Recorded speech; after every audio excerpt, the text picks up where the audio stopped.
আসসালামু আলাইকুম। আমি মোমেনার দিনকাল থেকে মোমেনা বলছি। আপনারা সবাই কেমন আছেন? আলহামদুলিল্লাহ, আমরা সবাই ভালো আছি। আপনার পৃথিবীর যে যে প্রান্ত থেকে আমার ভিডিওগুলো দেখতেছেন তাদেরকে জানাই অসংখ্য অসংখ্য ধন্যবাদ। আল্লাহ আপনাদের মাঝে আমাকে হাজির করছে, তার জন্য শুকরিয়া। যারা এখন পর্যন্ত আমার সাথে যুক্ত আছেন বা যুক্ত হবেন তাদের সবার জন্য রইল অনেক অনেক ভালোবাসা। বলেন আপনারা সবাই কে কেমন আছেন? আমাদের এখানে প্রচণ্ড ঠান্ডা পড়ে গেছে, সবজি শেষ আর নাই, আবার সামনে বছর বাঁচলে। আজকে জানেন আমি এখন কি বসাইছি চুলাতে? ফেনা ভাত, বাট একটু বাসি তরকারি ছিল, জানি না কে আমার মতো এমন করেন। একটু লাউ তরকারি ছিল, একটু শাকের তরকারি ছিল, তো এটা দিয়ে এক পট চাল দিয়ে বসাইয়া দিচ্ছি। তারপরে এখন একটু সিম দিব, আলু দিব এটার সাথে কাইটা, আর একটু কাঁচামরিচ ফাইরা দিব। That's it. সবজি খাওয়া হইল, আবার কোনো তেল মশলা নাই। একটু ডিম ভাজা নিব, আর কি লাগে। এখন একটু করলা ভাজি করব,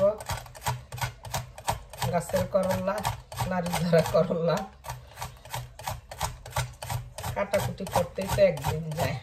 আজকে বেশি কিছু রান্না করবো না, একটু করলা ভাজি করব, আর ছেলের জন্য একটু মুরগি রান্না করব। অনেক কিছুই তরকারি মরকারি আছে গো। আমি না সত্যি সত্যি মানুষের সহজেই ভালোবাসা ফেলি। এই যে মাঝে মধ্যে অনেকে আয়সা কমেন্ট করে না, তা আমি তাদেরকে ভালোবাসা সাবস্ক্রাইব করি, করি, ওই তারা সাবস্ক্রাইব হয়ে যায় আর আসে না। শীতের অতিথির মতো আসে। হ্যাঁ, আমি বন্ধু হইলাম, পাশে থাকলাম, 10 করে দিলাম, 9 করে দিলাম, ডান ফান, বাস পরে কই যায় গে আল্লাহ জানে। আমি রিয়েল লাইফও আপনাদের সাথে বন্ধুত্ব তো হয়েছে, যাদের সাথে, এটা সবাই জানে কাদের সাথে সাথে হয়েছে। আর আমি যদি কারোর সাথে বন্ধুত্ব করি, সেই বন্ধুত্বটা আমি অনেক দিন পর্যন্ত বজায় রাখার চেষ্টা করি। তাকে ফোন দেওয়া, তাকে ইনভাইট করা, তার বাসায় যাওয়া, বা বিপদ আপদে তাদের পাশে যায় দাঁড়ানো, এটাই তো বন্ধুত্ব। বন্ধুত্ব মানে কি? আপনার সুখে দুঃখে, সব ভালো মন্দে, সব কিছুতেই। অনেক আপুরা আছে আমার সাথে, অনেক নাম মেনশন করার দরকার নেই এখন পর্যন্ত, তাদেরকে অনেক অনেক ধন্যবাদ।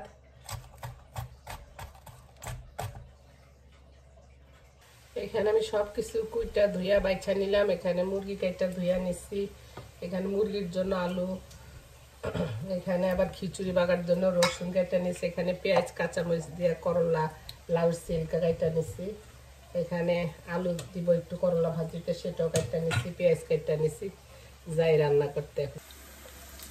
এখানে একটু খিচুড়ি বা ফেনা বাদ যেটাই কম, এটা একটু বাগার দিব, সেই জন্য একটু আপনার পেঁয়াজ রসুন দিয়ে নিচ্ছি। আর এখানে একটু কালি জিরা দিব, কালি জিরা বা পাঁচফোড়ন যার কাছে যেটা থাকে সেটা দিবেন।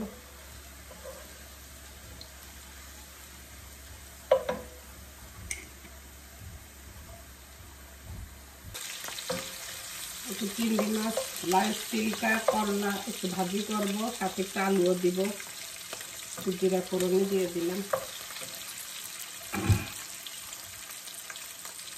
এখানে কাঁচামরিচ সবকিছু পেঁয়াজ টেয়াজ কেটে দিচ্ছি। বিসমিল্লাহ। লাউ সিল্কা দিয়ে ফালাইতে মায়া লাগতেছে, এত মায়া পৃথিবী বলে এক বিন্দু মায়া দিচ্ছে, তাতে সন্তানের লেগা, স্বামীর লেগা, সংসারের লেগা, জিনিসপত্রের লেগা তো মায়া লাগে। এগুলি সব সাইডে দুনিয়ার থেকে যাবো গে। হ্যাঁ, আমাদের এখানে একজন আমার খালার পুত্র হয়, মারা গেছে বাংলাদেশে অ্যাক্সিডেন্ট হইয়া। আপনার আজকে 1 বছর অ্যাক্সিডেন্ট হয়েছে, হুন্ডা অ্যাক্সিডেন্ট। এতদিন কমার মধ্যেই ছিল, গতকালকে বাংলাদেশের টাইমে ভোরের দিকে মারা গেছে, না সন্ধ্যার দিকে, এখানে ভোরে বোধ হয় এমন একটা। যাই হোক, ভুল হইল, ইন্না লিল্লাহি ওয়া ইন্না ইলাইহি রাজিউন। ছেলেটার বয়স বেশি না, মাত্র বলে 26 বছর, 2টা বাচ্চা রেখে গেছে। অনেক সময় আমি আমার ছেলেরে বলি না যে আব্বু মইরা যাবো, বাঁচতাম না, আর ইয়া করবো না, তখন তোমার বয়স কত? আমি তো বয়স যেটাই হোক না কেন বাবা, মৃত্যুর সময় নো সিনিয়র জুনিয়র, জন্মের সময় তুমি আমি তোমার বড়, তুমি আমার ছোট, এটা আছে। মৃত্যুর সময় নাই গো, কখন জানি চলে যায় দুনিয়ার থেকে। যেখানে আমার করলা ভাজিটা হয়ে গেছে, নামায়া ফেলবো।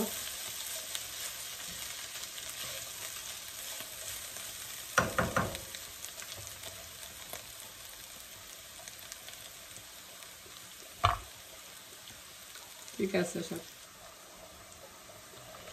এখানে একটু চিকেন রান্না করবো আলু দিয়া। আমি কোনো রেসিপি শেয়ার করি না গো আপুরা, আপনারা আমার থেকে কত সুন্দর সুন্দর রেসিপি জানেন।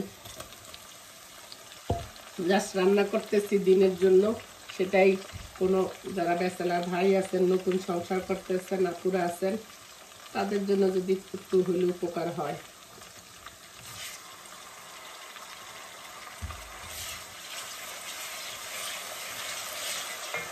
পৃথিবীতে সম্পর্কগুলো এমন হয়ে গেছে না, আমরা যে হ্যাঙ্গারে শাড়ি রাখি ঠিক ওই রকম, একটু না রাখলে শাড়িগুলো হ্যাঙ্গার থেকে পড়ে যায়। ঠিক সম্পর্কগুলো মনে হয় এরকম হয়ে গেছে।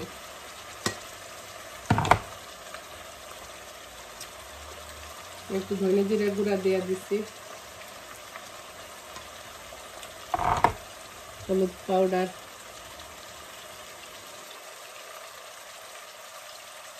মশলাটা ভালো করে কষাবো।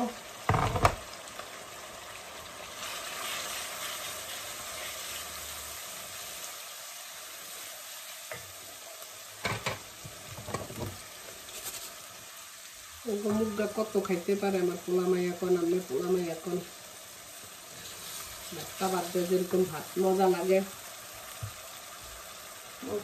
মশলাটা পোড়া যাইব, পানি দিয়ে দিই। মশলার থেকে কাঁচা ভাতটা চলে গেলে উপরে তেল যখন বাইসে আইব, তখন আপনারা মুরগিগুলো দিয়ে দিবেন। বিসমিল্লাহ।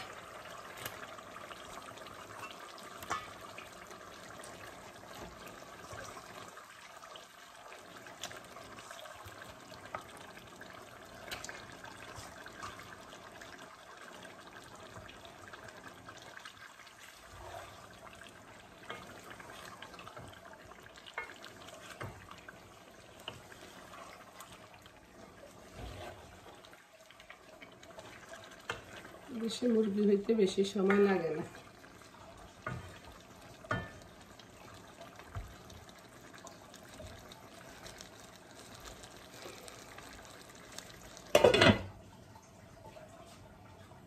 আমনে করে একটা জিনিস দেখাইতে নিয়ে এলাম, মাংস হইতে হইতে এদিকে আজকে বাইরে তো অনেক ঠান্ডা, এই গাছগুলো আমার বাইরে ছিল, আজকে নিয়ে আসছি ভিতরে।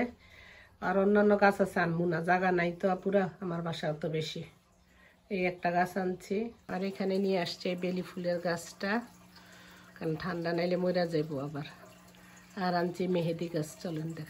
এই যে নিয়ে আসলাম মেহেদি গাছ, এই যে খালাই দিছিল মেহেদি গাছের ছোট্ট চারা, মাশাল্লাহ দিলেন বড় হয়েছে। ইনশাল্লাহ নেক্সট ইয়ার আর মেহেদি যদি বাচ্চা থাকে আর মেহেদি গাছটা ভালো হয় থাকে, তাইলে মানে বাইটা অ্যাটলিস্ট হাতে নখের মধ্যে তো দেওয়া যাইব।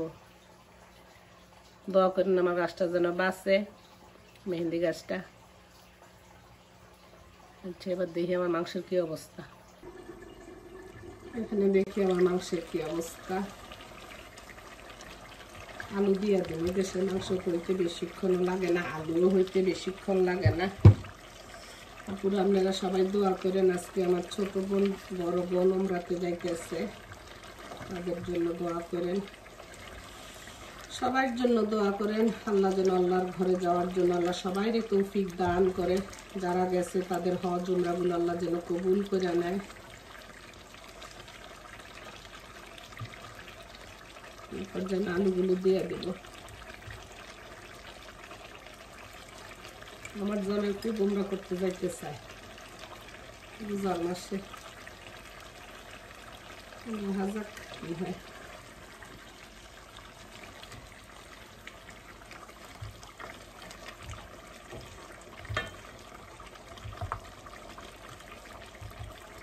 এই যে আমার রান্না বান্না শেষ।